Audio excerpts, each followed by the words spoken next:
Friends, welcome to my workplace at Ranaghat, West Bengal, India. Let us observe this minimally edited surgery.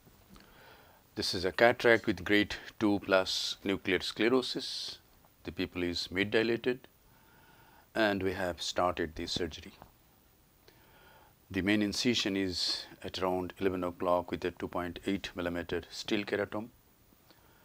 This is a bit of phenocane and a bit of adrenaline to see if the pupil dilates a bit more, but it didn't dilate more.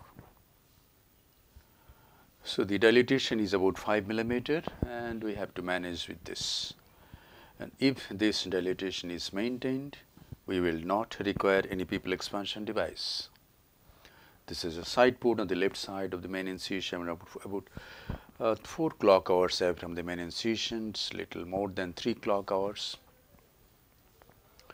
Capsular rhexis is being done with the help of this Utrata forceps. The rhexis goes along the border of the pupil to get a 5 millimeter rhexis. And now hydrodissection is done. A 27 gauge cannula is taken. Fluid is injected just under the rhexis margin. Care is taken not to touch the iris. In mid-dilated people, if we touch the iris, there is chance of intraoperative meiosis and surgery can be difficult.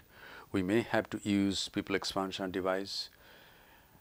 This is the pre-chopper that I have designed, dividing the nucleus into 2 halves first, then rotate it and then divide this heminucleus, and then I divide the other heminucleus also without rotating. And now I have got 4 pieces out of the nucleus in just less than 1 minute. And now the phaco needle is introduced. Phaco needle goes with its bevel down. Some cortical lens matter is removed and then I just pick up on piece, get at the apex of the piece and it comes so easily to the tip. Then I rotate and get another piece. See how easily it comes to the tip. And then the third piece. This is real time, and then the last piece.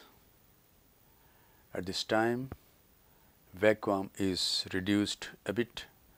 Initially the vacuum is 480 and for the last piece it is 400. Flow rate is 48 initially and for the last piece it is 40. Ultrasonic energy is set at 65% in this case. Most of the cortex has been removed by the handpiece itself, and now a bit of cortex is still there. I inject visco and then use this 23G Simcoe to remove this small bit of cortex and also some lens fibers that is stuck to the posterior capsule here and there. A bit of polishing has been done by the Simcoe itself and now we have to implant the lens. In mid-dilated people where we cannot see the rhexis margin in some places, it is better to inject visco and most of the rhexis margin will be visible and we can see where the haptic is going.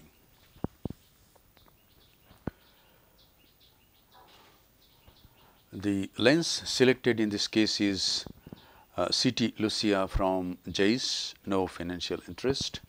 The patient wanted a good lens and we suggested this lens. And this is the lens. It is a very thick bulky haptic. So I bend the haptic with the left hand instrument and then introduce it in the equator of the bag, and the trailing haptic is nudged to place it in the bag. A Sinskey hook is taken, and with the help of these two instruments, the lens is dialed so that the haptics are little away from the main wound, so that I can go behind the lens easily and clean the visco from behind the lens. My routine is to clean visco first with Simcoe, then with bimanual irrigation aspiration, and finally form the anterior chamber with Simcoe. So here I am irrigating the capsular bag going behind the intraocular lens, irrigating and then finally aspirating for some time. About 70% or 60% visco is removed by this. Then I take the bimanual irrigation aspiration. First I introduce the irrigation, irrigate the anterior chamber, and then irrigation and aspiration together is used, and then I sometimes go behind the lens with the irrigation. In this case I thought enough cleaning has been done, so I didn't go. Moxie has been injected, and now the side port has been closed by corneal stromal hydration. We can see a speck of cortex at around 4 o'clock. So final lavage with Simcoe, and I remove this speck of cortex by the Simcoe itself. And now I place the Simcoe at the at the tunnel at the main wound, and when the chamber is nicely formed, give a forward push and come out.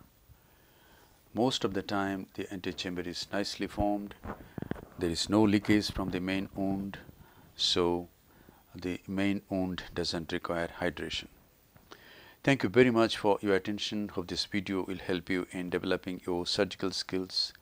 Be a great surgeon and serve your patients with love, respect, empathy, and great surgical competence.